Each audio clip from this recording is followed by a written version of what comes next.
ਵਾਹਿਗੁਰੂ ਜੀ ਕਾ ਖਾਲਸਾ ਵਾਹਿਗੁਰੂ ਜੀ ਕੀ ਫਤਿਹ। ਖੁਦ ਅਰਥਾਂ ਸਮੇਤ ਸਹਿਜ ਪਾਠ ਕਰੋ ਦੀ ਲਹਿਰ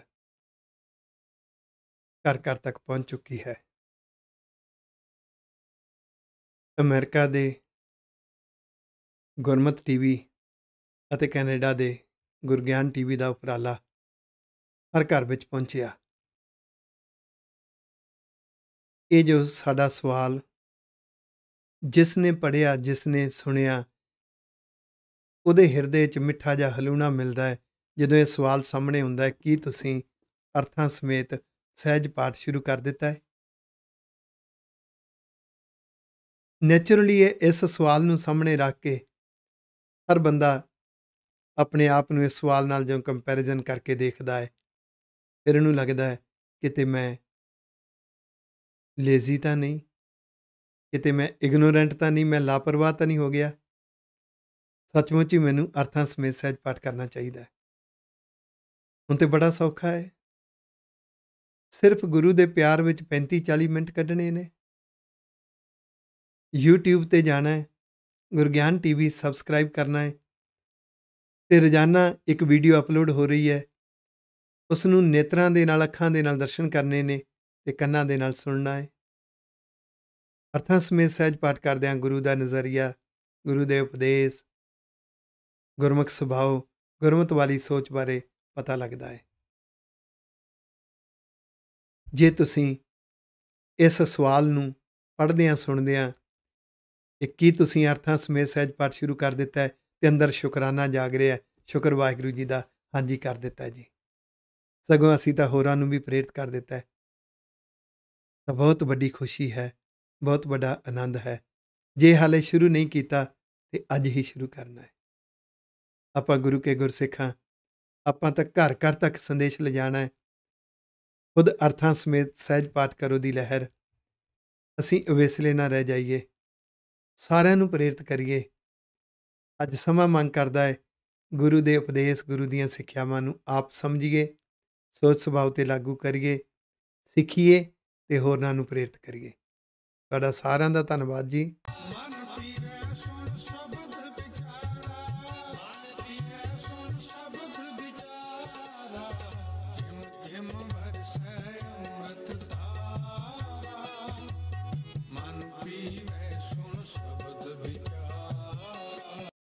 ਵਾਹਿਗੁਰੂ ਜੀ ਕਾ ਖਾਲਸਾ ਵਾਹਿਗੁਰੂ ਜੀ ਕੀ ਫਤਿਹ। ਅੱਜ ਆਪਾਂ ਦੀਦਾਰ ਕਰ ਰਹੇ ਹਾਂ ਸ਼੍ਰੀ ਗੁਰੂ ਗ੍ਰੰਥ ਸਾਹਿਬ ਜੀ ਦੇ ਪਾਵਨ ਅੰਗ 237 ਦੇ ਉੱਪਰ ਅੰਕਿਤ ਗੌੜੀ ਰਾਗ ਦੇ ਵਿੱਚ ਅਸ਼ਟਪਦੀਆਂ ਚੱਲ ਰਹੀਆਂ ਨੇ। ਪੰਚਮ ਪਾਤਸ਼ਾਹ ਗੁਰੂ ਅਰਜਨ ਦੇਵ ਸਾਹਿਬ ਜੀ ਮਹਾਰਾਜ ਜੀ ਦੀਆਂ ਉਚਾਰਨ ਕੀਤੀਆਂ ਹੋਈਆਂ। ਆਓ ਲਾਹਾ ਪ੍ਰਾਪਤ ਕਰੀਏ ਜੀ। ਗੌੜੀ ਮਹੱਲਾ ਪੰਜਵਾਂ। ਗੌੜੀ ਰਾਗ ਦੇ ਵਿੱਚ ਸਤਿਗੁਰੂ ਗੁਰੂ ਅਰਜਨ ਦੇਵ ਪਾਤਸ਼ਾਹ ਜੀ ਦਾ ਇਹ 8 ਪਦਿਆਂ ਦਾ ਸ਼ਬਦ ਹੈ ਤੇ ਗੁਰੂ ਅਰਜਨ ਦੇਵ ਪਾਤਸ਼ਾਹ ਜੀ ਦੀ ਚੌਥੀ ਅਸ਼ਟਪਦੀ ਹੈ। ਸਾਡੇ ਮਨ ਨੂੰ, ਕਿਉਂਕਿ ਵੱਖ-ਵੱਖ ਦਿਸ਼ਾਵਾਂ ਵਿੱਚ ਮਨ ਤੇ ਮਤ ਮਿਲ ਕੇ ਵਰਕ ਕਰਦੇ ਨੇ, ਕਰਮ ਕਰਦੇ ਨੇ, ਅੰਦਰ ਸੰਤੁਸ਼ਟੀ, ਆਨੰਦ, ਅਡੋਲਤਾ ਦਾ ਟਿਕਾਣਾ ਨਹੀਂ ਮਿਲਿਆ। ਮਨ ਡਿਸਸੈਟਿਸਫਾਈਡ ਹੈ। ਉਹ ਕਿਹੜਾ ਟਿਕਾਣਾ ਹੈ ਜਿੱਥੇ ਮਨ ਸੰਤੁਸ਼ਟ ਹੁੰਦਾ ਹੈ? ਫਿਰ ਕਿਹੜਾ ਉਪਦੇਸ਼ ਹੈ ਜਿਹਦੇ ਨਾਲ ਮਤ ਦੀ ਦਿਸ਼ਾ ਸਹੀ ਪਾਸੇ ਤੁਰ ਸਕਦੀ ਹੈ? ਰੌਂਗ ਅਟੈਂਸ਼ਨ ਜੋ ਮਤ ਦੇ ਅੰਦਰ ਹੈ, ਉਸ ਦਿਸ਼ਾ ਤੋਂ ਮਤ ਸਹੀ ਰਸਤੇ ਵੱਲ ਫੈਸਲੇ ਲਵੇ।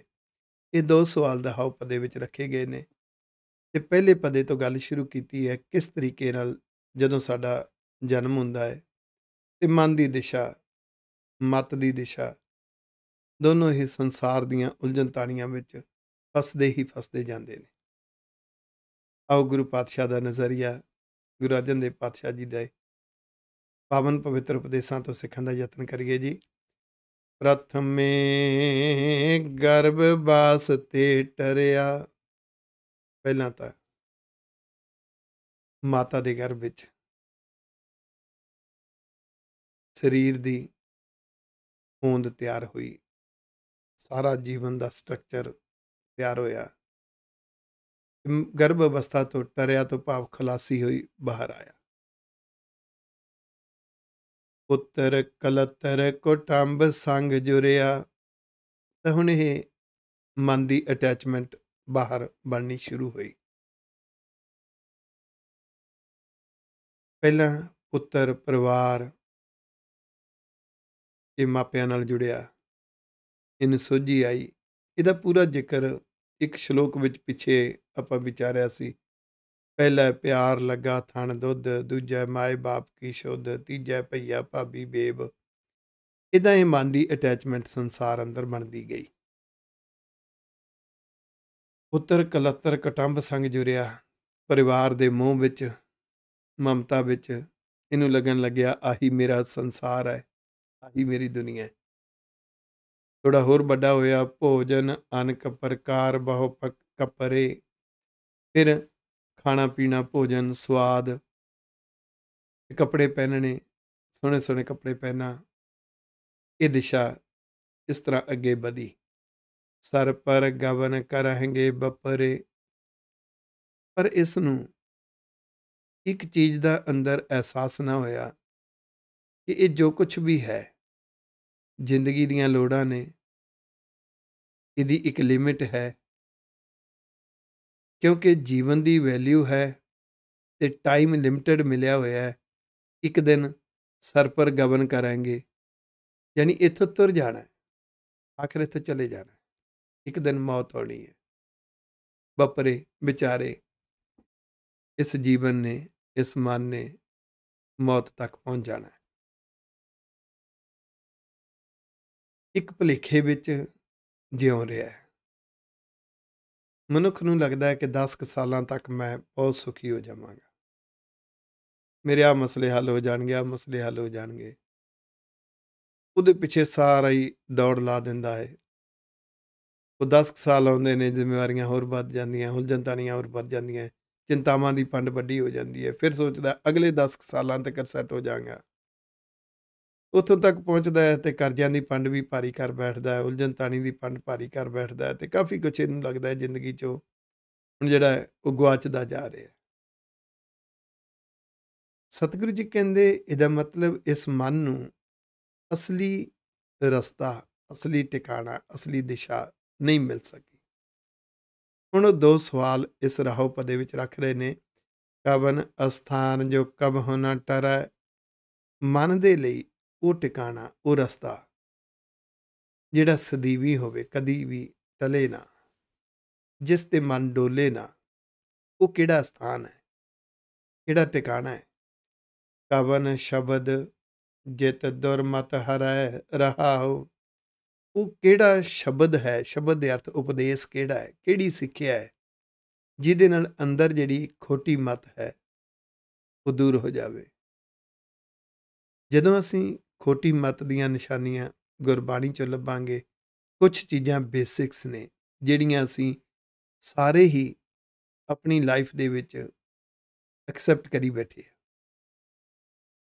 ਵਾਰ-ਵਾਰ ਕ੍ਰੋਧ ਦਾ ਹੋਣਾ ਦੁਰਮਤ ਦੇ ਵਿੱਚੋਂ ਨਿਕਲਦਾ ਹੈ। ਨਿੰਦਾ ਸੁਣ ਕੇ ਰਸ ਮੰਨਣਾ, ਚਾਹੇ ਨਿੰਦਾ ਕਰਕੇ ਰਸ ਮੰਨਣਾ, ਖੋਟੀ ਮਤ ਵਿੱਚੋਂ ਨਿਕਲਦਾ। ਇਹਦੇ ਨਾਲ ਨਫ਼ਰਤ ਵੱਧਦੀ ਹੈ।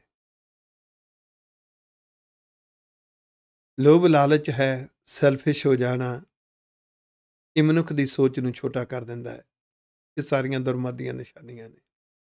ਹੰਕਾਰ ਹੈ, ਬੁਰੀਆਂ ਆਦਤਾਂ ਨੇ, ਵਿਕਾਰ ਨੇ, ਜਿੰਨੇ ਕੁਸੰਗੀ ਪ੍ਰਭਾਵ ਹੈ, ਹਰ ਤਰ੍ਹਾਂ ਦਾ ਕੁਸੰਗੀ ਪ੍ਰਭਾਵ ਦੁਰਮਤ ਦੀ ਨਿਸ਼ਾਨੀ ਹੈ।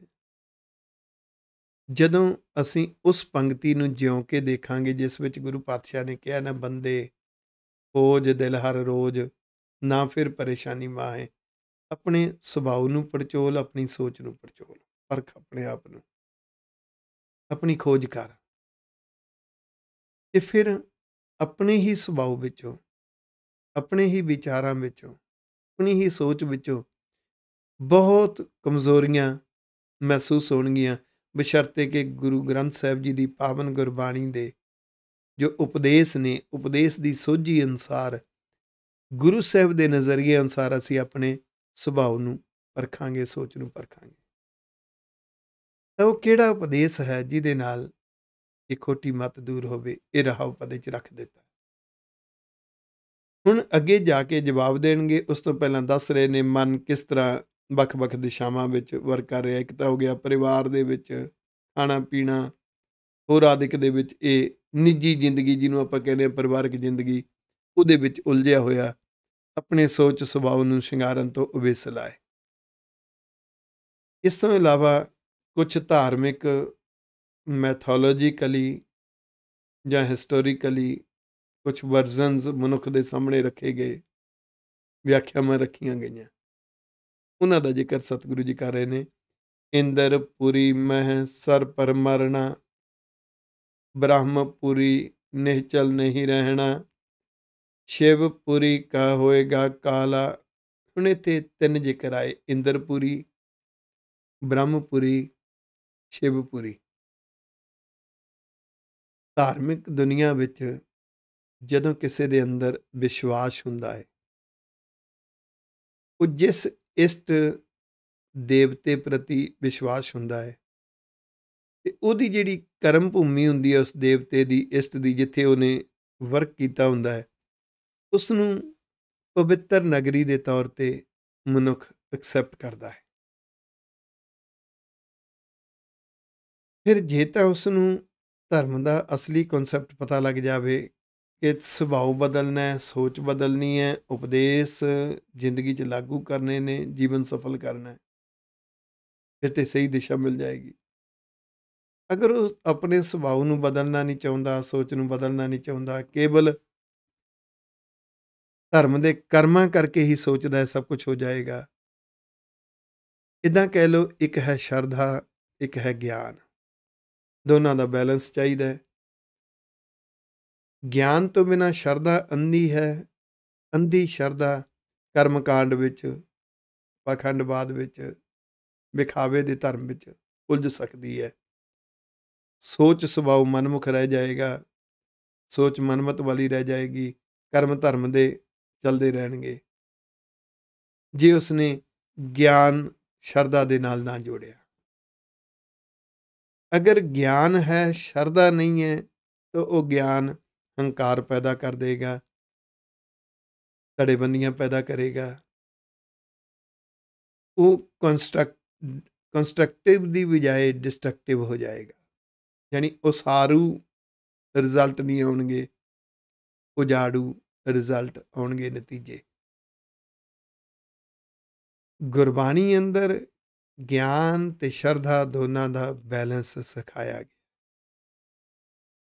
ਹੁਣ ਉਹ ਕੱਲੀ ਸ਼ਰਧਾ ਵਿੱਚ ਸੋਚਦੇ ਸੀ ਕਿ ਜਿਸ ਸ਼ਹਿਰ ਨੂੰ, ਜਿਸ ਇਲਾਕੇ ਨੂੰ ਕਹਿੰਦੇ ਸੀ ਇਹ ਇੰਦਰਪੁਰੀ ਹੈ,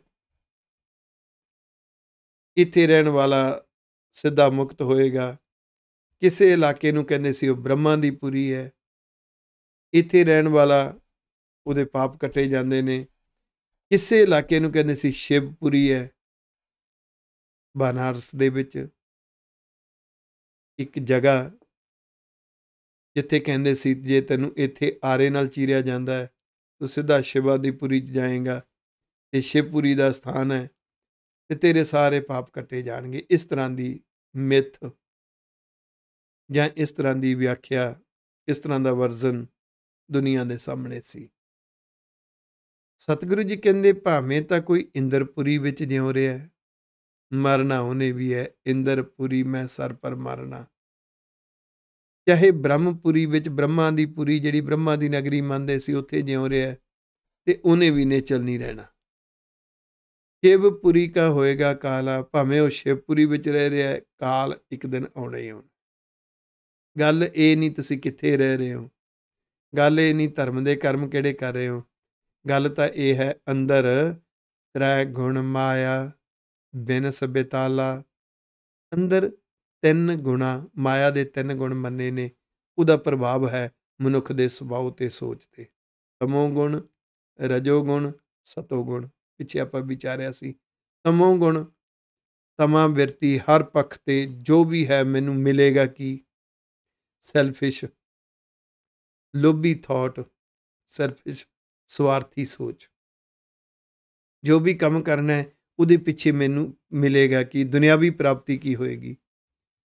ਤਮੋ ਗੁਣ ਦੇ ਵਿੱਚੋਂ ਤ੍ਰਿਸ਼ਨਾ ਜਨਮ ਲੈਂਦੀ ਹੈ, ਅਤੇ ਤ੍ਰਿਸ਼ਨਾ ਉਹ ਖੂਹ ਹੈ ਜਿਹੜਾ ਕਦੀ ਭਰਦਾ ਹੀ ਨਹੀਂ। ਇਹਦੇ 'ਚ ਬੰਦਾ ਉਲਝਦਾ ਹੀ ਉਲਝਦਾ ਜਾਂਦਾ ਹੈ। ਉਸ ਤੋਂ ਬਾਅਦ ਰਜੋਗੁਣ ਹੈ, ਰਾਜਸੀ ਪਦਵੀਆਂ ਦੀ ਭੁੱਖ, ਤੇ ਰਾਜਸੀ ਪਦਵੀਆਂ ਦੇ ਲਈ ਝੂਠ ਦਾ ਸਹਾਰਾ ਲੈਣਾ, ਧੜੇਬੰਦੀਆਂ ਦਾ ਸਹਾਰਾ ਲੈਣਾ, ਧੜੇਬੰਦੀਆਂ ਬਣਾ ਦੇਣੀਆਂ, ਜਾਂ ਜੇ ਥੋੜ੍ਹੀ ਜਿਹੀ ਧੜੇਬੰਦੀਆਂ ਨੂੰ ਵਧਾ ਦੇਣਾ, ਚੁਸਤ ਚਲਾਕੀਆਂ ਵਰਤਣੀਆਂ, ਇਹ ਰਜੋਗੁਣ ਹੈ।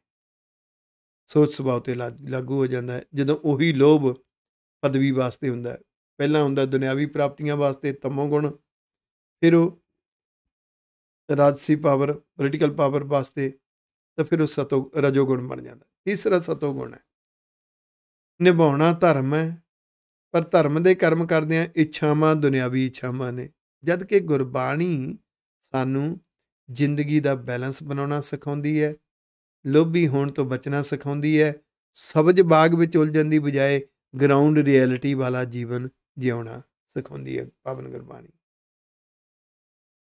ਤੇ ਕਰਮ ਕਾਂਡ ਨਿਕਲਦਾ ਸਤੋਗੁਣ ਦੇ ਵਿੱਚੋਂ। ਧਰਮ ਦੇ ਕਰਮ ਕਰਨੇ ਨੇ ਦੁਨਿਆਵੀ ਮੰਗਾਂ ਨੂੰ ਸਾਹਮਣੇ ਰੱਖ ਕੇ, ਗੁਰੂ ਪੰਥ ਦੇ ਲਈ, ਸਮਾਜ ਦੇ ਲਈ। ਉਹ ਕਹਿੰਦੇ ਸਾਡੇ ਕੋਲ ਟਾਈਮ ਨਹੀਂ, ਅਸੀਂ ਕੀ ਲੈਣਾ।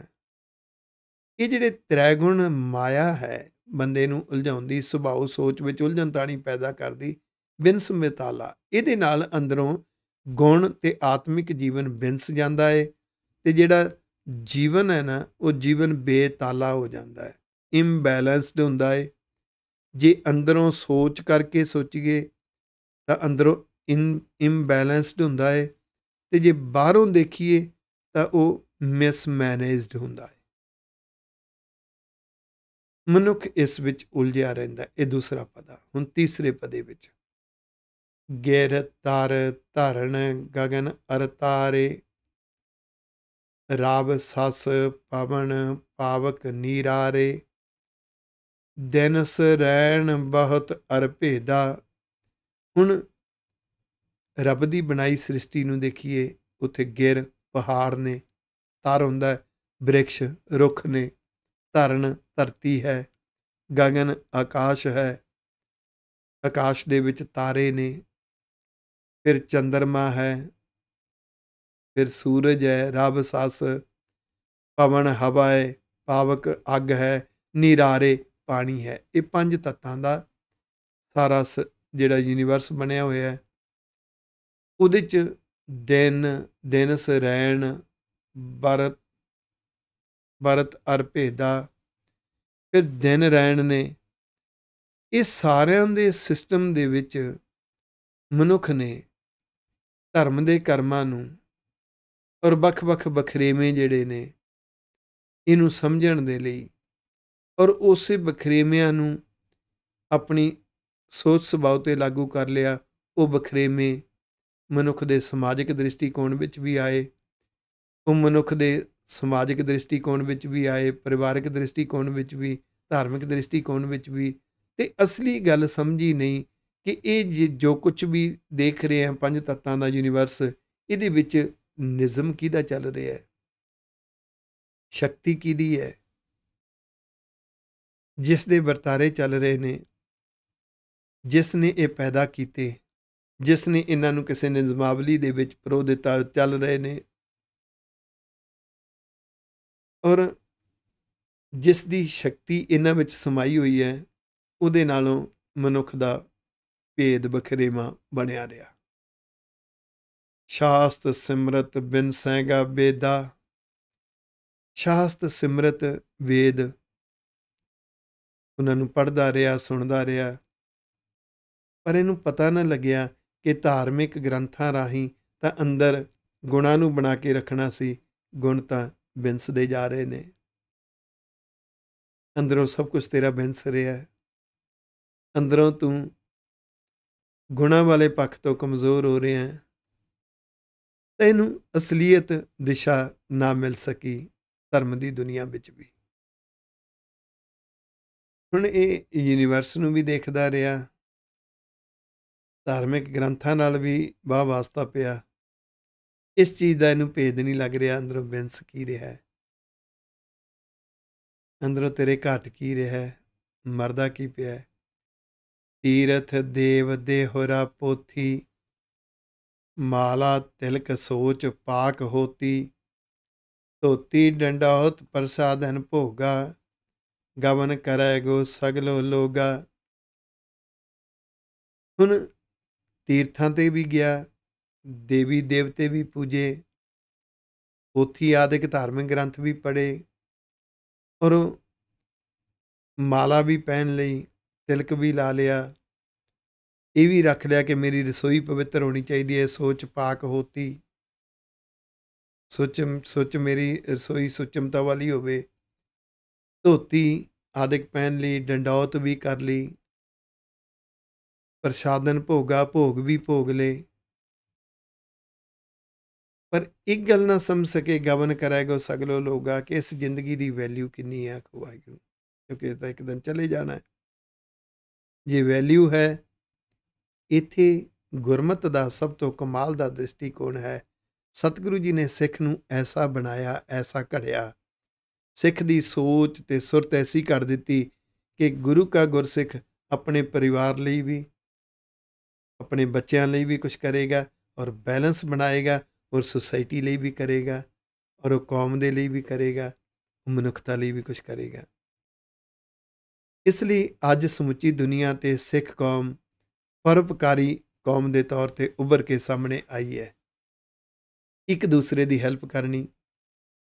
ਪਰ ਇੱਕ ਚੀਜ਼ ਆਪਾਂ ਨੂੰ ਸਾਰਿਆਂ ਨੂੰ ਆਪਣੇ ਆਪਣੇ ਸੁਭਾਅ ਵਿੱਚ ਲਿਆਉਣੀ ਪਵੇਗੀ, ਸੋਚ ਵਿੱਚ ਲਿਆਉਣੀ ਪਵੇਗੀ। ਜਿੱਥੇ ਅਸੀਂ ਦੂਸਰਿਆਂ ਦੀ ਮਦਦ ਕਰਨ ਵਾਸਤੇ, ਦੂਸਰਿਆਂ ਦੇ ਪਰਉਪਕਾਰ ਵਾਸਤੇ ਪ੍ਰਸਿੱਧ ਹਾਂ, ਜਜ਼ਬਾ ਹੈ ਸਿੱਖ ਕੌਮ ਦੇ ਕੋਲ, ਉੱਥੇ ਆਪਣਿਆਂ ਦੀ ਵੀ ਹੈਲਪ ਕਰੀਏ ਤੇ ਆਪਣਿਆਂ ਦੇ ਗਿੱਟੇ ਖਿੱਚਣੇ, ਆਪਣਿਆਂ ਦੇ ਰਾਹ ਵਿੱਚ ਰੁਕਾਵਟਾਂ ਪੈਦਾ ਕਰਨੀਆਂ, ਇਹਨੂੰ ਬਿਲਕੁਲ ਬੰਦ ਕਰਨਾ ਚਾਹੀਦਾ। ਆਪਣਾ ਫਿਰ ਵੀ ਆਪਣਾ ਹੁੰਦਾ ਹੈ, ਔਰ ਕੌਮ ਨੂੰ ਮਜ਼ਬੂਤ ਕਰਨਾ ਹੈ। ਏਕੇ ਵਿੱਚ ਪਰੋਈ ਜਾਏਗੀ ਜਿਸ ਦਿਨ ਸਾਡੀ ਸੋਚ ਸੁਭਾਅ ਦੇ ਵਿੱਚ ਗੁਰੂ ਦੇ ਸਿਧਾਂਤ ਆਉਣਗੇ। ਉਹ ਸਿਧਾਂਤ ਉਦੋਂ ਆਉਂਦੇ ਨੇ ਜਦੋਂ ਇਹ ਪਤਾ ਲੱਗਦਾ ਹੈ ਕਿ ਗਵਨ ਕਰੇਗੋ ਸਗਲੋ ਲੋਗਾ, ਇੱਕ ਦਿਨ ਤੇ ਇੱਥੋਂ ਚਲੇ ਜਾਣਾ ਸਾਰਿਆਂ ਨੇ। ਜੇ ਚਲੇ ਜਾਣਾ, ਮੈਂ ਵੀ ਚਲੇ ਜਾਣਾ। ਇਹ ਜ਼ਿੰਦਗੀ ਹੈ, ਜ਼ਿੰਦਗੀ ਦੀ ਕੀਮਤ ਹੈ। ਕੁਛ ਉਹ ਕਰ ਜਾਈਏ ਜਿਹਨੂੰ ਸ਼ੁਭ ਅਮਲ ਕਹਿੰਦੇ ਨੇ, ਜਿਹਨੂੰ ਪਰਉਪਕਾਰ ਕਹਿੰਦੇ ਨੇ। ਆਖੋ ਵਾਹਿਗੁਰੂ। ਅਗਲਾ ਦੇਖੋ, ਮਨ ਦੀ ਦਿਸ਼ਾ। ਜਾਤ ਵਰਨ ਤੁਰਕ ਅਰ ਹਿੰਦੂ, ਪਸ਼ ਪੰਖੀ ਅਨਕ ਜੋਨ ਜਿੰਦੂ, ਸਗਲ ਪਸਾਰ ਦਿਸੈ ਪਾਸਾਰਾ। ਹੁਣ ਮਨੁੱਖ ਜਾਤ ਕੁੱਲ ਇਹਦੇ ਵਿੱਚ ਉਲਝ ਗਿਆ। ਆ ਮੇਰੀ ਜਾਤ ਉੱਚੀ ਹੈ, ਉਹਦੀ ਜਾਤ ਨੀਵੀਂ ਹੈ। ਕੋਈ ਕਹਿੰਦਾ ਮੇਰੀ ਜਾਤ ਨੀਵੀਂ ਹੈ, ਉਹਦੀ ਜਾਤ ਉੱਚੀ ਹੈ। ਇੰਫੀਰੀਅਰਿਟੀ ਕੰਪਲੈਕਸ ਤੇ ਸੁਪੀਰੀਅਰਿਟੀ ਕੰਪਲੈਕਸ ਪੈਦਾ ਹੋਏ। ਆਤਮਹੀਣਤਾ ਅਤੇ ਭਾਵ ਹੰਕਾਰ। ਵਰਨ ਕੁੱਲ, ਮੇਰੀ ਕੈਟੇਗਰੀ, ਮੇਰੀ ਜਥੇਬੰਦੀ, ਮੇਰੀ ਸੰਸਥਾ ਉੱਚੀ ਹੈ, ਉਹ ਨੀਵੀਂ ਹੈ। ਤੁਰਕ ਅਰ ਹਿੰਦੂ, ਉਹ ਤੁਰਕ ਨੇ, ਅਸੀਂ ਹਿੰਦੂ ਹਾਂ। ਉਹ ਹਿੰਦੂ ਨੇ, ਅਸੀਂ ਤੁਰਕ ਹਾਂ। ਕੌਮਾਂ ਦੇ ਵਖਰੇਵੇਂ, ਜਾਤ ਪਾਤ ਦੇ ਵਖਰੇਵੇਂ। ਨਤੀਜਾ ਕੀ ਹੋਇਆ? ਜਿਹੜਾ ਮਨ ਹੈ ਨਾ, ਮਨ ਪਸ਼ੂ ਪੰਛੀਆਂ ਦੀ ਜੂਨੀ ਵਿੱਚ ਭਟਕਦਾ ਖਵਾਏ। ਅਨਕ ਜੋਨ ਜਿੰਦੂ, ਸਰੀਰ ਮਨੁੱਖ ਦਾ ਹੈ। ਇਹ ਅਣਗਿਣਤ ਜੂਨੀਆਂ ਦਾ ਪ੍ਰਭਾਵ ਇਹ ਮਨੁੱਖ ਤੇ ਪਿਆ। ਸਗਲ ਪਾਸਾਰ ਦਿਸੈ ਪਾਸਾਰਾ, ਸਾਰਾ ਪਸਾਰਾ ਜੋ ਪਸਰ ਰਿਹਾ, ਦਿਸ ਰਿਹਾ, ਦਿਖਾਈ ਦੇਣ ਵਾਲਾ, ਉਸ ਪਸਾਰੇ ਦੇ ਵਿੱਚ ਜੀਵਨ ਜਿਉਣ ਲੱਗਿਆਂ ਬਿਨ ਸਜਾਏ ਗੋ ਸਗਲ ਆਕਾਰਾ। ਜਿਹੜਾ ਆਕਾਰ ਹੈ, ਵਿਜ਼ੀਬਲ ਪਾਰਟ ਹੈ, ਸਰੀਰ ਹੈ, ਇਹਨੇ ਤਾਂ ਬਿਨ ਸਜਾਣਾ ਹੈ। ਅੰਦਰ ਗੁਣਾਂ ਨੂੰ ਬਣਾ ਕੇ ਰੱਖਣਾ ਸੀ, ਅੰਦਰ ਭਾਵਨਾਵਾਂ ਨੂੰ ਬਣਾ ਕੇ ਰੱਖਣਾ ਸੀ। ਉਹ ਭਾਵਨਾਵਾਂ, ਉਹ ਸੋਚ, ਉਹ ਬਿਨਸਣ ਲੱਗ ਗਈ। ਆਖੋ ਵਾਹਿਗੁਰੂ। ਕਿਉਂ ਬਿਨਸਣ ਲੱਗ ਗਈ? ਕਿਉਂਕਿ ਸਭ ਕੁਝ ਨੂੰ ਦੇਖ ਕੇ ਆਪਣੇ ਅੰਦਰ ਬਖਰੇਵੇਂ ਪੈਦਾ ਕਰ ਬੈਠਾ ਮਨੁੱਖ। ਇਹਨੂੰ ਪਤਾ ਨਾ ਲੱਗਿਆ ਕਿ ਅੰਦਰ ਗੁਣਾਂ ਦੀ ਵੈਲਿਊ ਕੀ ਹੈ, ਅੰਦਰਲੇ ਜੀਵਨ ਦੀ ਵੈਲਿਊ ਕੀ ਹੈ। ਉਹ ਕਿੱਥੋਂ ਪਤਾ ਲੱਗਣੀ ਸੀ? ਉਹ ਪਤਾ ਲੱਗਣੀ ਹੈ ਸਹਿਜ ਸਿਫਤ ਭਗਤ ਤਤ ਗਿਆਨਾ। ਜੋ ਗਿਆਨ ਦਾ ਅਸਲੀਅਤ ਹੈ, ਗਿਆਨ ਦੀ ਤਤ ਗਿਆਨਾ, ਅਸਲੀ ਸੋਝੀ ਉਹ ਗੁਰੂ ਤੋਂ ਮਿਲਣੀ ਹੈ। ਗੁਰੂ ਸਾਹਿਬ ਤੋਂ ਜਦੋਂ ਤਤ ਗਿਆਨ ਪ੍ਰਾਪਤ ਕਰਨਾ ਹੈ, ਗੱਲ ਯਾਦ ਰੱਖਿਓ, ਉਹਦਾ ਬੇਸਿਕ ਜਿਵੇਂ ਪ੍ਰਾਇਮਰੀ ਕਲਾਸ ਹੁੰਦੀ ਹੈ, ਮਿਡਲ ਹੁੰਦੀ ਹੈ, ਹਾਈ ਕਲਾਸ ਹੈ, ਫਿਰ ਯੂਨੀਵਰਸਿਟੀ ਦੇ ਵਿੱਚ ਹਾਈਐਸਟ ਹਾਇਰ ਐਜੂਕੇਸ਼ਨ ਸ਼ੁਰੂ ਹੋ ਜਾਂਦੀ ਹੈ। ਇਸ ਤਰ੍ਹਾਂ ਬੇਸਿਕ ਹੈ, ਗੁਰੂ ਦੀਆਂ ਸਿੱਖਿਆਵਾਂ ਉਪਦੇਸ਼ ਰਾਹੀਂ ਪਹਿਲਾਂ ਸੋਚ ਸੁਭਾਅ ਨੂੰ ਪਰਚੋਲਣਾ ਹੈ। ਇਹ ਕੰਮ ਐਡਾ ਸੌਖਾ ਵੀ ਨਹੀਂ। ਫਿਰ ਸੋਚ ਸੁਭਾਅ ਨੂੰ ਸੰਵਾਰਨਾ, ਸ਼ਿੰਗਾਰਨਾ ਹੈ। ਫਿਰ ਜਦੋਂ ਇਸ ਮਾਰਗ ਤੇ ਤੁਰੇਗਾ, ਫਿਰ ਜ਼ਿੰਦਗੀ ਦਾ ਬੈਲੈਂਸ ਬਣਾਉਣਾ ਹੈ, ਪਰਿਵਾਰ ਲਈ, ਬੱਚਿਆਂ ਲਈ ਵੀ ਕੁਝ ਕਰਨਾ ਹੈ, ਕੌਮ ਦੇ ਲਈ, ਸਮਾਜ ਲਈ ਵੀ ਕੁਝ ਕਰਨਾ ਹੈ। ਉਹ ਜਿਹੜਾ ਅਸਲੀਅਤ ਦਾ ਗਿਆਨ ਗੁਰੂ ਤੋਂ ਮਿਲਣਾ ਹੈ, ਉਹਦੇ 'ਚ ਅਡੋਲਤਾ ਚਾਹੀਦੀ ਹੈ, ਸਹਿਜ ਚਾਹੀਦਾ ਹੈ। ਅਡੋਲਤਾ, ਵਿਘਨ ਰੁਕਾਵਟਾਂ ਆਉਣਗੀਆਂ। ਪਹਿਲਾਂ ਇਕੱਲੇ ਪਰਿਵਾਰਕ ਲੈਵਲ ਦੀਆਂ, ਕਾਰੋਬਾਰੀ ਲੈਵਲ ਦੀਆਂ ਆਉਂਦੀਆਂ ਸੀ, ਹੁਣ ਇਹ ਨਵੀਆਂ ਵੀ ਆਉਣਗੀਆਂ। ਦੋਨੋਂ ਸਹਾਰਨੀਆਂ ਪੈਣਗੀਆਂ। ਤੇਰਾ ਵੱਡਾ ਜਿਗਰਾ ਚਾਹੀਦਾ ਹੈ। ਉਹਦੇ ਲਈ ਰੱਬ ਦੀ ਸਿਫਤ ਸਲਾਗਾ, ਤੇਰੇ ਅੰਦਰ ਗੁਣਾਂ ਦੀਆਂ, ਰੱਬੀ ਨਿਜ਼ਮਾਂ ਦੀਆਂ ਵਿਚਾਰਾਂ, ਉਹਦੀ ਵਿਚਾਰਾਂ ਦੀ ਡਿਸਕਸ਼ਨ। ਫਿਰ ਉਹਦੇ ਵਿੱਚੋਂ ਸਿੱਖਣਾ ਹੈ, ਹਰ ਵਰਤਾਰੇ ਵਿੱਚੋਂ ਸਿੱਖਣਾ ਹੈ। ਵਾਹਿਗੁਰੂ ਜੀ ਹਰ ਵਰਤਾਰੇ ਵਿੱਚ ਰੱਬੀ ਗਿਆਨ ਬਣ ਕੇ ਵਸੇ ਹੋਏ ਨੇ, ਉਸ ਨੂੰ ਜ਼ਿੰਦਗੀ 'ਚ ਜਿਉਣਾ ਹੈ, ਅਤੇ ਉਹ ਅਸਲੀ ਭਗਤੀ ਆਖੋ ਵਾਹਿਗੁਰੂ। ਇਹਦੇ ਨਾਲ ਜਿਹੜਾ ਤੇਰੇ ਮਨ ਨੂੰ ਟਿਕਾਣਾ ਮਿਲਣਾ ਨਾ, ਜਿਹੜਾ ਪਹਿਲਾ ਸਵਾਲ ਸੀ, ਕਬਨ ਸਥਾਨ ਜੋ ਕਬੂ ਨਾ ਟਰੈ, ਉਹ ਸਥਾਨ ਕਿਹੜਾ ਹੈ, ਉਹ ਟਿਕਾਣਾ ਕਿਹੜਾ ਹੈ, ਉਹ ਸਤਿਗੁਰੂ ਜੀ ਇੱਥੇ ਦੱਸ ਰਹੇ ਨੇ। ਉਹ ਟਿਕਾਣਾ ਹੈ ਸਦਾ ਆਨੰਦ ਨਿਹਚਲ ਸੱਚ ਥਾਨਾ। ਉਹ ਆਨੰਦ ਅਡੋਲਤਾ ਦੇ ਟਿਕਾਣੇ ਵਿੱਚੋਂ ਨਿਕਲਣਾ ਹੈ, ਔਰ ਅਡੋਲਤਾ ਦਾ ਟਿਕਾਣਾ ਸਦੀਵੀ ਹੈ। ਡੋਲਣ ਵਾਲਾ ਡੋਲਦਾ ਰਹੇਗਾ ਜਿੰਨਾ ਚਿਰ ਅਡੋਲਤਾ ਨਹੀਂ। ਜਦੋਂ ਅਡੋਲਤਾ ਆ ਗਈ, ਇਹ ਫਿਰ ਨਾਲ ਨਿਭਦੀ ਹੈ ਜ਼ਿੰਦਗੀ ਦੇ। ਇਹ ਅਸਲੀ ਟਿਕਾਣਾ ਹੈ। ਮਿਲਦਾ ਕਿੱਥੋਂ ਹੈ? ਤਹਾਂ ਸੰਗਤ ਸਾਧ ਗੁਣ ਰਸੈ। ਉਹ ਸੰਗਤ, ਗੁਰੂ ਦੀ ਸੰਗਤ, ਜਿੱਥੇ ਰੱਬ ਦੇ ਗੁਣਾਂ ਦੀਆਂ ਵਿਚਾਰਾਂ ਨੇ, ਰੱਬੀ ਗੁਣਾਂ ਵਾਲਾ ਜੀਵਨ ਜਿਉਣਾ ਸਿਖਾਇਆ ਜਾਂਦਾ ਹੈ, ਜਿੱਥੇ ਬੈਠ ਕੇ ਰੱਬੀ ਗੁਣਾਂ ਵਾਲੇ ਜੀਵਨ ਨੂੰ ਸਿੱਖਣ ਦੀਆਂ ਤੇ ਜਿਉਣ ਦਾ ਇਹ ਮਨ ਰਸ ਮਾਣਦਾ। ਆਖੋ ਵਾਹਿਗੁਰੂ। ਅਨਭਉ ਨਗਰ ਤਹਾਂ ਸਦ ਵਸੈ। ਫਿਰ ਇਹ ਮਨ ਨੂੰ ਐਸਾ ਇੱਕ ਸੁਭਾਅ ਮਿਲਦਾ ਹੈ, ਤੇ ਨਗਰ ਦਾ ਇਸ਼ਾਰਾ ਸੁਭਾਅ ਹੈ। ਸਾਡਾ ਸੁਭਾਅ ਉਹ ਨਗਰ, ਉਹ ਸ਼ਹਿਰ ਬਣ ਜਾਏਗਾ ਜਿਹਦੇ ਵਿੱਚ ਕੋਈ ਭੈ ਨਹੀਂ ਹੈ, ਅਨਭਉ, ਭਉ ਤੋਂ ਰਹਿਤ। ਇਸੇ ਨੂੰ ਭਗਤ ਰਵਿਦਾਸ ਜੀ ਨੇ ਬੇਗਮਪੁਰਾ ਕਿਹਾ ਹੈ। ਬੇਗਮਪੁਰਾ ਸੁਭਾਅ ਦੀ ਸਿਚੁਏਸ਼ਨ ਹੈ। ਜਿੰਨੇ ਸ਼ਹਿਰ ਗੁਰੂ ਪਾਤਸ਼ਾਹ ਨੇ ਵਸਾਏ ਨੇ, ਅੰਮ੍ਰਿਤਸਰ, ਗੋਇੰਦਵਾਲ ਸਾਹਿਬ, ਆਨੰਦਪੁਰ ਸਾਹਿਬ, ਤਰਨ ਤਾਰਨ ਸਾਹਿਬ, ਕਰਤਾਰਪੁਰ ਸਾਹਿਬ, ਖੰਡੂਰ ਸਾਹਿਬ, ਉਹਨਾਂ ਅਸਥਾਨਾਂ ਨੂੰ ਅਗਰ ਅਸੀਂ ਅੰਤਰੀਵ ਅਰਥਾਂ ਨੂੰ ਆਪਣੀ ਲਾਈਫ ਨਾਲ ਰੈਲੀਵੈਂਟ ਕਰਕੇ ਦੇਖਾਂਗੇ, ਤਾਂ ਉਹ ਸੁਭਾਅ, ਗੁਰਮੁਖ ਸੁਭਾਅ ਤੇ ਗੁਰਮਤ ਵਾਲੀ ਸੋਚ ਦੀਆਂ ਝਲਕਾਂ ਦੇ ਉਹਦੇ ਵਿੱਚੋਂ ਇਸ਼ਾਰੇ ਨੇ। ਤਾਂ ਉਹ ਸੁਭਾਅ ਮਿਲ ਜਾਏਗਾ ਜਿਸ ਵਿੱਚ ਭੈ ਨਹੀਂ ਹੈ। ਤਹਾਂ ਸਦ ਵਸੈ। ਇੱਥੇ ਫਿਰ ਮਨ ਸਦੀਵੀ ਆਨੰਦ ਮਾਣਦਾ। ਆਖੋ ਵਾਹਿਗੁਰੂ। ਤਹਿ ਭਉ ਭਰਮਾ ਸੋਗ ਨ ਚਿੰਤਾ। ਇਸ ਤਰ੍ਹਾਂ ਦੀ ਜੋ ਜੀਵਨ ਅਵਸਥਾ ਹੈ, ਉਸ ਵਿੱਚ ਨਾ ਤਾਂ ਕੋਈ ਭਉ ਹੈ, ਡਰ, ਨਾ ਕੋਈ ਭਰਮ ਭੁਲੇਖਾ ਹੈ, ਨਾ ਗਮੀ ਹੈ, ਸੋਗ, ਸੈਡਨੈਸ, ਤੇ ਨਾ ਕੋਈ ਚਿੰਤਾ ਹੈ, ਵਰੀ। ਐਵੇਂ ਛੋਟੀਆਂ ਛੋਟੀਆਂ ਚਿੰਤਾਵਾਂ ਵਿੱਚ ਮਨੁੱਖ ਉਲਝਣ ਤਾਣੀ ਐਸੀ ਬੁਣ ਲੈਂਦਾ ਹੈ ਜਿਹਦੇ 'ਚ ਉਹਨੂੰ ਨਿਕਲੇ ਹੀ ਨਹੀਂ ਜਾਂਦਾ। ਆਖੋ ਵਾਹਿਗੁਰੂ। ਆਵਣ ਜਾਵਣ ਮਿਰਤ ਨਾ ਹੋਤਾ। ਫਿਰ ਜਦੋਂ ਗੁਰਮੁਖ ਸੁਭਾਅ ਮਿਲ ਜਾਂਦਾ ਨਾ ਗੁਰੂ ਦੇ ਉਪਦੇਸ਼ ਤੋਂ, ਫਿਰ ਇਹਦੇ ਅੰਦਰ ਆਵਣਾ ਜਾਵਣਾ ਨਹੀਂ ਹੁੰਦਾ, ਕਿਉਂਕਿ ਇਹਨੂੰ ਇੱਕ ਦਿਸ਼ਾ ਮਿਲ ਜਾਂਦੀ ਹੈ, ਉਸ ਦਿਸ਼ਾ ਲਈ ਆਪਾ ਵਾਰ ਦਿੰਦਾ ਹੈ। ਅੰਦਰ ਆਤਮਿਕ ਮੌਤ ਨਹੀਂ ਹੁੰਦੀ। ਮਿਰਤ ਨਾ ਹੋਤਾ, ਆਤਮਿਕ ਮੌਤ ਨਹੀਂ ਆਉਂਦੀ। ਗੁਣ ਬਣੇ ਰਹਿੰਦੇ ਨੇ, ਗੁਣਾਂ ਦੀ ਮੌਤ ਨਹੀਂ ਹੁੰਦੀ। ਗੁਰੂ ਪ੍ਰਤੀ ਜਜ਼ਬਾ ਬਣਿਆ ਰਹਿੰਦਾ ਹੈ, ਲਗਨ ਬਣੀ ਰਹਿੰਦੀ ਹੈ, ਇਹਦੀ ਮੌਤ ਨਹੀਂ ਹੁੰਦੀ। ਜ਼ਿੰਦਗੀ ਦੀਆਂ ਪ੍ਰੀਖਿਆਵਾਂ ਆਉਂਦੀਆਂ ਨੇ। ਬਖਸ਼ਿਸ਼ ਵਾਲੇ ਜੀਵਨ ਪ੍ਰੀਖਿਆਵਾਂ ਨੂੰ ਆਪਣੇ ਤੇ ਚੱਲ ਜਾਂਦੇ ਨੇ। ਅੰਦਰ ਜਜ਼ਬਾ ਨਹੀਂ ਮਰਦਾ, ਆਖੋ ਵਾਹਿਗੁਰੂ। ਅਡੋਲਤਾ ਨਹੀਂ ਮਰਦੀ। ਤਹ ਸਦਾ ਆਨੰਦ ਅਨਹਤ ਆਖਾਰੇ। ਉੱਥੇ ਸਦੀਵੀ ਆਨੰਦ ਹੈ, ਆਤਮਿਕ ਆਨੰਦ, ਅੰਦਰਲੀ ਸੰਤੁਸ਼ਟੀ।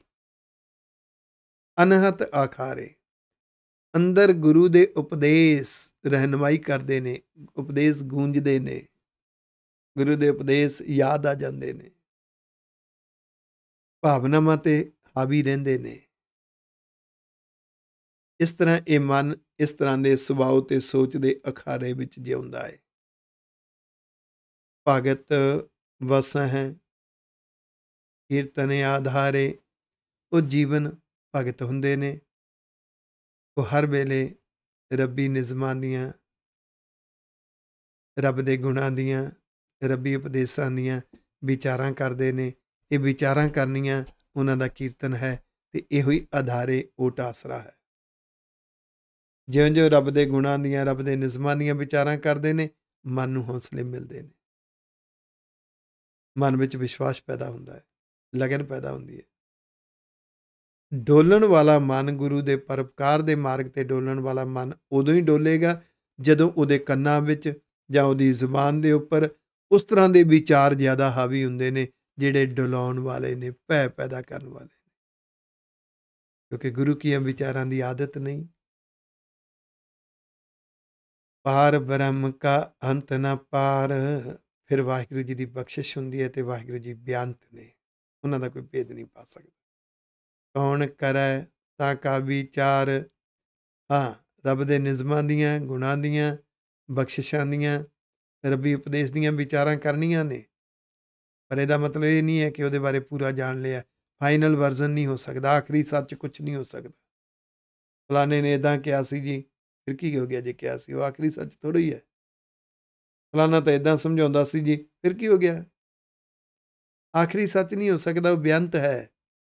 ਠੀਕ ਹੈ ਜੀ, ਉੱਦਾਂ ਇੱਦਾਂ ਸਮਝਾਉਂਦੇ ਸੀ, ਉਹਦੇ 'ਚੋਂ ਵੀ ਸਿੱਖ। ਫਲਾਣੇ ਨੇ ਇੱਦਾਂ ਸਮਝਾਇਆ, ਉਹਦੇ 'ਚੋਂ ਵੀ ਸਿੱਖ। ਉਹ ਤਾਂ ਇੱਦਾਂ ਦੱਸਦਾ ਸੀ ਜੀ, ਉਹਦੇ ਤੋਂ ਵੀ ਸਿੱਖ। ਜਿੱਥੋਂ ਜਿੱਥੋਂ ਕੋਈ ਸਿੱਖਣ ਨੂੰ ਮਿਲਦਾ ਹੈ, ਸਿੱਖ। ਵਿਚਾਰਾਂ ਕਰ, ਵਿਚਾਰਾਂ ਸੁਣ। ਕਹੋ ਨਾਨਕ ਜਿਸ ਕਿਰਪਾ ਕਰੈ। ਜਿਨ੍ਹਾਂ ਤੇ ਵਾਹਿਗੁਰੂ ਜੀ ਕਿਰਪਾ ਕਰਦੇ ਨੇ, ਨਿਹਚਲ ਸਾਂ ਥਾਨ ਸਾਧ ਸੰਗ ਤਰੈ। ਉਹ ਫਿਰ ਗੁਰੂ ਦਾ ਸੰਗ ਕਰਕੇ, ਗੁਰੂ ਦੀਆਂ ਵਿਚਾਰਾਂ ਦਾ ਸੰਗ ਕਰਕੇ ਸਿੱਖਦੇ ਨੇ, ਸੋਚ ਸੁਭਾਅ ਨੂੰ ਪੜਚੋਲਦੇ ਨੇ, ਸੰਵਾਰਦੇ ਨੇ, ਸ਼ਿੰਗਾਰਦੇ ਨੇ। ਉਹਨਾਂ ਨੂੰ ਜ਼ਿੰਦਗੀ ਜਿਉਣ ਦਾ ਅਡੋਲਤਾ ਵਾਲਾ ਗੁਰਮੁਖ ਸੁਭਾਅ ਤੇ ਗੁਰਮਤਿ ਸੋਚ ਵਾਲਾ ਨਿਹਚਲ ਥਾਨ ਮਿਲ ਜਾਂਦਾ। ਆਖੋ ਵਾਹਿਗੁਰੂ। ਗੌੜੀ ਮਹੱਲਾ ਪੰਜਵਾਂ। ਗੌੜੀ ਰਾਗ ਵਿੱਚ ਗੁਰੂ ਅਰਜਨ ਦੇਵ ਸਾਹਿਬ ਜੀ ਮਹਾਰਾਜ ਜੀ ਦਾ ਇਹ ਸ਼ਬਦ। ਅਗਲੇ ਸ਼ਬਦ ਦੇ ਵਿੱਚ ਦੁਬਿਧਾ ਦੀ ਗੱਲ ਕੀਤੀ ਗਈ ਹੈ। ਡਬਲ ਮਾਈਂਡਡ ਸੋਚਦਾ ਹੈ, ਮੈਂ ਕੁਸੰਗੀ ਰਸ ਵੀ ਮਾਣ ਲਵਾਂ ਤੇ ਮੈਂ ਗੁਰੂ ਦਾ ਰਸ ਵੀ ਮਾਣ ਲਵਾਂ। ਮੈਂ ਮਨਮੁਖਤਾਈ ਵਾਲੇ ਪਾਸੇ ਵੀ ਆਨੰਦ ਮਾਣਾ, ਜਿਵੇਂ ਮਨ ਕਹਿੰਦਾ ਮਨ ਆਈਆਂ ਕਰਾਂ, ਤੇ ਗੁਰੂ ਦੀ ਬਖਸ਼ਿਸ਼ ਵੀ ਲਵਾਂ। ਦੋਨੋਂ ਇਕੱਠੇ ਨਹੀਂ ਚੱਲਣਗੇ। ਆਖੋ ਵਾਹਿਗੁਰੂ। ਜਿਹੜਾ ਦੋਨੋਂ ਮੰਨਣੇ ਚਾਹੁੰਦਾ ਉਹ ਦੁਬਿਧਾ ਦੇ ਵਿੱਚ ਹੈ, ਜਿਹੜਾ ਦੁਬਿਧਾ ਵਿੱਚ ਹੈ ਉਹ ਕਾਮਯਾਬ ਨਹੀਂ ਹੁੰਦਾ। ਤੇ ਕਾਮਯਾਬ ਹੋਣ ਵਾਸਤੇ ਜੋ ਇਸ ਮਾਰੇ ਸੋਈ ਸੂਰਾ, ਜੋ ਦੁਬਿਧਾ ਨੂੰ ਆਪਣੇ ਅੰਦਰੋਂ ਖਤਮ ਕਰ ਲੈਂਦਾ, ਉਹ ਸੂਰਮਾ ਹੈ। ਜੋ ਇਸ ਮਾਰੇ ਸੋਈ ਪੂਰਾ, ਜੋ ਦੁਬਿਧਾ ਨੂੰ ਮਾਰ ਲੈਂਦਾ ਉਹ ਜੀਵਨ ਸਫਲ ਕਰ ਲੈਂਦਾ। ਪੂਰਾ ਦੇ ਅਰਥ ਜੀਵਨ ਸਫਲ ਕਰਨਾ। ਜੋ ਇਸ ਮਾਰੇ ਤਿਸਹਿ ਵਡਿਆਈ, ਜੋ ਦੁਬਿਧਾ ਨੂੰ ਮਾਰ ਲੈਂਦਾ, ਵਡਿਆਈ ਦੇ ਅਰਥ ਹੈ ਉਹਦੇ ਕੋਲ ਬਖਸ਼ਿਸ਼ ਹੁੰਦੀ ਹੈ, ਜ਼ਿੰਦਗੀ 'ਚ ਬਖਸ਼ਿਸ਼ ਹੁੰਦੀ ਹੈ। ਜੋ ਇਸ ਮਾਰੇ ਤਿਸ ਕਾ ਦੁੱਖ ਜਾਈ, ਉਹਦੇ ਅੰਦਰ ਉਹ ਦੁੱਖ, ਵਿਘਨ ਰੁਕਾਵਟਾਂ ਆ ਗਈਆਂ। ਜੇ ਤਾਂ ਵਿਘਨ ਰੁਕਾਵਟਾਂ ਵਿੱਚ ਅਸਲੀ ਮੰਜ਼ਿਲ ਤੋਂ ਥਿੜਕ ਗਿਆ, ਛੱਡ ਗਿਆ, ਫਿਰ ਤਾਂ ਦੁੱਖ ਹੈ। ਜੇ ਨਹੀਂ ਛੱਡਿਆ ਤਾਂ ਉਹ ਦੁੱਖ ਨਹੀਂ ਸੀ, ਉਹ ਤਾਂ ਇੱਕ ਪ੍ਰੀਖਿਆ ਹੈ। ਇਸ ਲਈ ਦੁੱਖ ਉਹ ਹੈ ਜਿਹੜਾ ਗੁਰੂ ਤੋਂ, ਰੱਬ ਤੋਂ ਤੋੜ ਦੇਵੇ। ਆਖੋ ਵਾਹਿਗੁਰੂ। ਐਸਾ ਕੋਈ ਜੇ ਦੁਬਿਧਾ ਮਾਰ ਗਵਾਵੈ। ਸਤਿਗੁਰੂ ਜੀ ਕਹਿੰਦੇ ਵਿਰਲੇ ਨੇ ਜਿਹੜੇ ਆਪਣੇ ਅੰਦਰੋਂ ਦੁਬਿਧਾ ਖਤਮ ਕਰ ਲੈਂਦੇ ਨੇ, ਆਪਣੇ ਗੁਰੂ ਲਈ, ਰੱਬ ਲਈ ਆਪਾ ਵਾਰਦੇ ਨੇ। ਇਸਹਿ ਮਾਰ ਰਾਜ ਜੋਗ ਕਮਾਵੈ ਰਹਾਓ। ਜੋ ਦੁਬਿਧਾ ਮਾਰ ਲੈਂਦੇ ਨੇ ਉਹ ਅੰਦਰੋਂ ਜੋਗੀ, ਬਾਹਰੋਂ ਰਾਜੇ। ਅੰਦਰੋਂ ਸਿਪਾਹੀ ਵਾਹਿਗੁਰੂ, ਅੰਦਰੋਂ ਸੰਤ, ਬਾਹਰੋਂ ਸਿਪਾਹੀ। ਉਹ ਜ਼ਿੰਦਗੀ ਦੀਆਂ ਜ਼ਿੰਮੇਵਾਰੀਆਂ ਵੀ ਨਿਭਾਉਂਦੇ ਨੇ, ਡਬਲ ਨਿਭਾਉਂਦੇ ਨੇ, ਪਰਿਵਾਰ ਲਈ ਵੀ, ਬੱਚਿਆਂ ਲਈ ਵੀ, ਨਾਲ ਸਮਾਜ ਲਈ, ਕੌਮ ਲਈ ਵੀ। ਤੇ ਅੰਦਰੋਂ ਉਹ ਗੁਰੂ ਲਈ, ਵਾਹਿਗੁਰੂ ਲਈ ਜਿਉਂਦੇ ਨੇ। ਆਖੋ ਵਾਹਿਗੁਰੂ। ਇਹ ਰਹਾਉ ਪਦਾ ਹੈ, ਜੋ ਇਸ ਮਾਰੇ ਤਿਸ ਕੋ ਭਉ ਨਾਹੀਂ। ਜੋ ਦੁਬਿਧਾ ਨੂੰ ਮਾਰਦਾ ਆਪਣੇ ਅੰਦਰੋਂ, ਉਹਦੇ ਅੰਦਰ ਦੁਨਿਆਵੀ ਭੈ ਨਹੀਂ ਰਹਿੰਦੇ। ਜੋ ਇਸ ਮਾਰੇ ਸੋ ਨਾਮ ਸਮਾਹੇ। ਜੋ ਦੁਬਿਧਾ ਨੂੰ ਮਾਰਦੇ ਨੇ, ਉਹ ਗਿਆਨ ਰੂਪੀ ਨਾਮ ਤੇ ਧਿਆਨ ਰੂਪੀ ਨਾਮ ਵਿੱਚ ਸਮਾਏ ਰਹਿੰਦੇ ਨੇ। ਜੋ ਇਸ ਮਾਰੇ ਤਿਸ ਕੀ ਤ੍ਰਿਸ਼ਨਾ ਬੁਝੈ। ਉਹ ਸੈਲਫਿਸ਼ ਨਹੀਂ ਹੁੰਦੇ, ਲੋਭੀ ਨਹੀਂ ਹੁੰਦੇ। ਉਹਨਾਂ ਦੇ ਅੰਦਰ ਤ੍ਰਿਸ਼ਨਾ ਦੀ ਅੱਗ ਨਹੀਂ ਬਲਦੀ, ਬੁਝੀ ਹੁੰਦੀ ਹੈ। ਉਹ ਸਿਧਾਂਤਾਂ ਨਾਲ ਸਮਝੌਤਾ ਨਹੀਂ ਕਰਦੇ। ਉਹ ਦੁਨਿਆਵੀ ਪ੍ਰਾਪਤੀਆਂ ਲਈ, ਪੈਸੇ ਦੇ ਲਾਲਚ ਲਈ ਕਦੀ ਅਣਹੋਈ ਗੁਲਾਮੀ ਨਹੀਂ ਕਰਦੇ। ਨਾ ਸਿਧਾਂਤਾਂ ਨਾਲ ਸਮਝੌਤਾ ਕਰਦੇ ਨੇ। ਸਿਧਾਂਤਾਂ ਨਾਲ ਸਮਝੌਤਾ ਲੋਭੀ ਸੁਭਾਅ ਕਰੇਗਾ, ਸਵਾਰਥੀ ਕਰੇਗਾ। ਜੋ ਇਸ ਮਾਰੇ ਸੋ ਦਰਗਾਹ ਸਿਜੈ। ਜੋ ਦੁਬਿਧਾ ਨੂੰ ਮਾਰਦਾ ਨਾ ਆਪਣੇ ਅੰਦਰੋਂ, ਉਹ ਰੱਬ ਦੇ ਨਿਜ਼ਮ ਵਿੱਚ, ਦਰਗਾਹ ਰੱਬ ਦਾ ਨਿਜ਼ਮ ਹੈ, ਰੱਬ ਦੇ ਨਿਜ਼ਮ ਵਿੱਚ ਉਹਦਾ ਜੀਵਨ ਸਫਲ ਹੁੰਦਾ। ਸਿਜੈ, ਸਫਲ ਹੋਣਾ। ਜੋ ਇਸ ਮਾਰੇ ਸੋ ਧਨਵੰਤਾ। ਜਿਹਨੇ ਦੁਬਿਧਾ ਮਾਰ ਲਈ, ਉਹਦੇ ਅੰਦਰ ਗੁਣਾਂ ਦਾ, ਜਜ਼ਬੇ ਦਾ, ਲਗਨ ਦਾ ਇੱਕ ਖਜ਼ਾਨਾ ਹੈ। ਉਹ ਅੰਦਰੋਂ ਅਮੀਰ ਹੈ। ਆਖੋ ਵਾਹਿਗੁਰੂ। ਜੋ ਇਸ ਮਾਰੇ ਸੋ ਪਤਵੰਤਾ। ਜੋ ਦੁਬਿਧਾ ਨੂੰ ਮਾਰਦਾ ਹੈ, ਉਹ ਅਸਲੀ ਸਤਕਾਰ ਪਾਤਰ ਹੈ, ਭਾਵ ਬਖਸ਼ਿਸ਼ ਵਾਲਾ ਜੀਵਨ ਹੈ। ਵਾਹਿਗੁਰੂ ਜੀ ਨੇ ਉਹਨੂੰ ਬਖਸ਼ਿਸ਼ ਦਿੱਤੀ ਹੁੰਦੀ ਹੈ। ਜੋ ਇਸ ਮਾਰੇ ਸੋਈ ਜਤੀ। ਅਸਲੀ ਜਤੀ ਉਹ ਹੈ, ਉਹਦਾ ਜੀਵਨ ਉੱਚਾ ਹੈ, ਜਿਹਨੇ ਦੁਬਿਧਾ ਮਾਰੀ। ਹੁਣ ਜਦੋਂ ਅਸੀਂ ਇਹ ਨਿਸ਼ਾਨੀਆਂ ਜੀਵਨ ਦੀਆਂ ਦੇਖ ਰਹੇ ਹਾਂ, ਤਾਂ ਅਸੀਂ ਆਪਣੇ ਅੰਦਰੋਂ ਦੁਬਿਧਾ ਮਾਰਨੀ ਹੈ। ਅਸੀਂ ਅਡੋਲ ਹੋ ਕੇ ਗੁਰੂ ਦੇ ਮਾਰਗ ਤੇ ਤੁਰਨਾ ਹੈ। ਜੋ ਇਸ ਮਾਰੇ ਤਿਸ ਹੋਵੈ ਗਤੀ। ਜੋ ਦੁਬਿਧਾ ਨੂੰ ਮਾਰਦੇ ਨੇ ਆਪਣੇ ਅੰਦਰੋਂ, ਉਹਨਾਂ ਦੀ ਅਵਸਥਾ ਉੱਚੀ ਹੁੰਦੀ ਹੈ। ਭਾਵ ਮਨਮੁਖ ਨਹੀਂ ਹੁੰਦੇ, ਗੁਰਮੁਖ ਹੁੰਦੇ ਨੇ। ਗੁਰਮੁਖ ਅਵਸਥਾ ਉੱਚੀ ਹੈ। ਉਹਨਾਂ ਦੇ ਅੰਦਰ ਮਨਮਤ ਵਾਲੀ ਸੋਚ ਨਹੀਂ ਹੈ, ਗੁਰਮਤ ਵਾਲੀ ਸੋਚ ਹੁੰਦੀ ਹੈ। ਗੁਰਮਤ ਵਾਲੀ ਸੋਚ ਤੇ ਗੁਰਮੁਖ ਸੁਭਾਅ, ਇਹ ਉੱਚੀ ਅਵਸਥਾ ਹੈ। ਜੋ ਇਸ ਮਾਰੇ ਤਿਸ ਕਾ ਆਇਆ ਗਨੀ। ਜਿਹਨੇ ਦੁਬਿਧਾ ਮਾਰ ਲਈ, ਸਮਝ ਲਓ ਉਹਦਾ ਆਉਣਾ ਸਫਲ ਹੋ ਗਿਆ। ਜੋ ਇਸ ਮਾਰੇ ਸੋ ਨਿਹਚਲ ਧਨੀ। ਉਹ ਅੰਦਰੋਂ ਅਡੋਲਤਾ ਵਿੱਚ ਹੈ, ਤੇ ਅਡੋਲਤਾ ਬਹੁਤ ਵੱਡਾ ਖਜ਼ਾਨਾ ਹੈ। ਜਿਹਦੇ ਕੋਲ ਸਿਦਕ ਹੈ, ਵਿਸ਼ਵਾਸ ਹੈ, ਲਗਨ ਹੈ, ਜਨੂਨ ਹੈ, ਜਜ਼ਬਾ ਹੈ, ਉਹ ਅਡੋਲ ਹੈ, ਅੰਦਰੋਂ ਅਮੀਰ ਹੈ। ਜੋ ਇਸ ਮਾਰੇ ਸੋ ਵੱਡ ਭਾਗਾ। ਜਿਸ ਨੇ ਦੁਬਿਧਾ ਮਾਰ ਲਈ, ਉਹ ਵੱਡੇ ਭਾਗਾਂ ਵਾਲਾ ਹੈ। ਉਹਦੇ ਅੰਦਰ ਵਿਚਾਰ, ਗੁਣ, ਜਜ਼ਬਾ, ਉੱਚੀ ਸੋਚ, ਇਹ ਵੱਡੇ ਭਾਗ ਨੇ। ਜੋ ਇਸ ਮਾਰੇ ਸੋ ਅਨਦਿਨ ਜਾਗਾ। ਦੁਬਿਧਾ ਜਿਨ੍ਹਾਂ ਨੇ ਮਾਰੀ, ਉਹ ਦਿਨ ਰਾਤ ਅੰਦਰੋਂ ਸੁਚੇਤ ਨੇ, ਅੰਦਰੋਂ ਅਵੇਅਰ ਨੇ। ਜਿਉਣਾ ਕਿਵੇਂ ਹੈ, ਜ਼ਿੰਦਗੀ ਨੂੰ ਮੈਨੇਜ ਕਿਵੇਂ ਕਰਨਾ, ਜ਼ਿੰਦਗੀ ਦੀਆਂ ਜ਼ਿੰਮੇਵਾਰੀਆਂ ਕਿਵੇਂ ਨਿਭਾਉਣੀਆਂ ਨੇ, ਉਹ ਸੁਚੇਤ ਨੇ, ਜਾਗੇ ਹੋਏ ਨੇ। ਜੋ ਇਸ ਮਾਰੇ ਸੋ ਜੀਵਨ ਮੁਕਤਾ। ਉਹ ਕੁਸੰਗੀ, ਬੁਰੀਆਂ ਆਦਤਾਂ ਤੋਂ ਮੁਕਤ ਹੁੰਦੇ ਨੇ। ਉਹਨਾਂ ਆਦਤਾਂ ਦੀ ਫਾਂਸੀ ਵਿੱਚ ਨਹੀਂ ਹੁੰਦੇ। ਜੋ ਇਸ ਮਾਰੇ ਤਿਸ ਕੀ ਨਿਰਮਲ ਜੁਗਤਾ। ਉਹਨਾਂ ਦੀ ਜੀਵਨ ਜਿਉਣ ਦੀ ਜੁਗਤ ਗੁਰੂ ਦੇ ਉਪਦੇਸ਼ ਆਸਰੇ ਨਿਰਮਲ ਹੁੰਦੀ ਹੈ। ਸ਼ੁੱਧ ਭਾਵਨਾ, ਸ਼ੁੱਧ ਨਿਸ਼ਾਨੇ, ਸ਼ੁੱਧ ਸੋਚ, ਜਿਨ੍ਹਾਂ ਦੁਬਿਧਾ ਮਾਰ ਲਈ। ਜੋ ਇਸ ਮਾਰੇ ਸੋਈ ਸੁਗਿਆਨੀ। ਗਿਆਨੀ ਹੁੰਦਾ ਜਿਹਨੇ ਰੱਬ ਦੇ ਨਾਲ ਸਾਂਝ ਪਾ ਲਈ, ਗੁਰੂ ਨਾਲ ਗੂੜੀ ਸਾਂਝ ਪਾ ਲਈ, ਉਹੀ ਗਿਆਨ ਹੈ। ਸੁਗਿਆਨੀ ਜਿਹਨੇ ਗੂੜੀ ਸਾਂਝ ਪਾ ਲਈ, ਜਿਹੜੀ ਕਦੀ ਟੁੱਟਣ ਵਾਲੀ ਨਹੀਂ। ਕੌਣ? ਜਿਨ੍ਹਾਂ ਨੇ ਦੁਬਿਧਾ ਮਾਰ ਲਈ। ਜੋ ਇਸ ਮਾਰੇ ਸੋ ਸਹਿਜ ਧਿਆਨੀ। ਜਿਨ੍ਹਾਂ ਦੁਬਿਧਾ ਮਾਰੀ, ਉਹਨਾਂ ਦੇ ਅੰਦਰ ਅਡੋਲਤਾ ਆ ਗਈ, ਤੇ ਅਡੋਲਤਾ ਹੀ ਉਹਨਾਂ ਦੀ ਸਮਾਧੀ ਹੈ। ਧਿਆਨੀ, ਸਮਾਧੀ, ਧਿਆਨ ਜੋੜ ਕੇ ਰੱਖਣਾ ਉਸ ਅਡੋਲਤਾ ਵਿੱਚ, ਰੱਬ ਦੇ ਉਪਦੇਸ਼ਾਂ ਵਿੱਚ। ਇਸ ਮਾਰੀ ਬਿਨ ਥਾਏ ਨਾ ਪਰੈ। ਦੁਬਿਧਾ ਮਾਰਨ ਤੋਂ ਬਿਨਾਂ ਇਹ ਜੀਵਨ ਸਫਲ ਨਹੀਂ ਹੁੰਦਾ। ਆਖੋ ਵਾਹਿਗੁਰੂ। ਕੋਟ ਕਰਮ ਜਾਪ ਤਾਪ ਕਰੈ। ਭਾਵੇਂ ਧਰਮ ਦੇ ਕਰੋੜਾਂ ਕਰਮ ਕਰਦਾ ਰਹੇ, ਭਾਵੇਂ ਲੱਖਾਂ ਤਪੱਸਿਆ ਕਰਦਾ ਰਹੇ, ਇਸ ਮਾਰੀ ਬਿਨ ਜਨਮ ਨਾ ਮਿਟੈ। ਦੁਬਿਧਾ ਮਾਰਨ ਤੋਂ ਬਿਨਾਂ ਜਿਹੜੇ ਅੰਦਰ ਔਗਣਾਂ ਦੇ ਜਨਮ ਹੁੰਦੇ ਨੇ, ਮਿਟਦੇ ਨਹੀਂ, ਉਹ ਚੱਲੀ ਜਾਂਦੇ ਨੇ। ਮਨ ਅੰਦਰ ਜਨਮ ਮਰਨ ਚੱਲਦਾ ਹੈ। ਇਸ ਮਾਰੀ ਬਿਨ ਜਮ ਤੇ ਨਹੀਂ ਛੁਟੈ। ਦੁਬਿਧਾ ਮਾਰਨ ਤੋਂ ਬਿਨਾਂ ਜੇ ਗੁਰੂ ਦੇ ਮਾਰਗ ਲਈ, ਰੱਬ ਦੇ ਮਾਰਗ ਲਈ ਅਡੋਲ ਹੋ ਕੇ ਨਾ ਤੁਰ ਸਕਿਆ, ਡੋਲਦਾ ਰਿਹਾ, ਅੰਦਰ ਦੁਬਦਾ ਹੈ, ਉਸ ਦੁਬਦਾ ਕਰਕੇ ਵਿਕਾਰਾਂ ਦੀ ਫਾਂਸੀ ਦੇ ਵਿੱਚ, ਕੈਦ ਵਿੱਚ ਮਨ ਜਕੜਿਆ ਰਹਿੰਦਾ ਹੈ। ਅਤੇ ਇਹ ਜਿਹੜੀ ਜਮਾਂ ਦੀ ਫਾਂਸੀ ਹੈ ਨਾ, ਵਿਕਾਰਾਂ ਦੀਆਂ ਆਦਤਾਂ, ਇਹ ਤੋਂ ਛੁੱਟਣੀਆਂ ਨਹੀਂ। ਇਸ ਮਾਰੀ ਬਿਨ ਗਿਆਨ ਨਾ ਹੋਈ, ਦੁਬਦਾ ਮਾਰਨ ਤੋਂ ਬਿਨਾਂ ਅੰਦਰ ਗੁਰੂ ਦਾ ਗਿਆਨ ਨਹੀਂ ਬਸੇਗਾ, ਅੰਦਰ ਸੋਝੀ ਨਹੀਂ ਆਏਗੀ। ਇਸ ਮਾਰੀ ਬਿਨ ਝੂਠ ਨਾ ਧੋਈ, ਅੰਦਰੋਂ ਮੈਲਾ ਹੋਏਗਾ, ਉਹ ਮੈਲ ਤੇਰੇ ਤੋਂ ਧੋਤੀ ਨਹੀਂ ਜਾਣੀ, ਸੁਭਾਅ ਸੋਚ ਨੂੰ ਮੈਲ ਲੱਗੀ ਰਹੇਗੀ। ਇਸ ਮਾਰੀ ਬਿਨ ਸਭ ਕੁਛ ਮੈਲਾ, ਦੁਬਦਾ ਮਾਰਨ ਤੋਂ ਬਿਨਾਂ ਤੇਰੀ ਜ਼ਿੰਦਗੀ ਦਾ ਸਭ ਕੁਛ ਮੈਲਾ ਹੈ। ਆਖੋ ਵਾਹਿਗੁਰੂ। ਇਸ ਮਾਰੀ ਬਿਨ ਸਭ ਕੁਛ ਜੌਲਾ, ਰੱਬ ਦੀ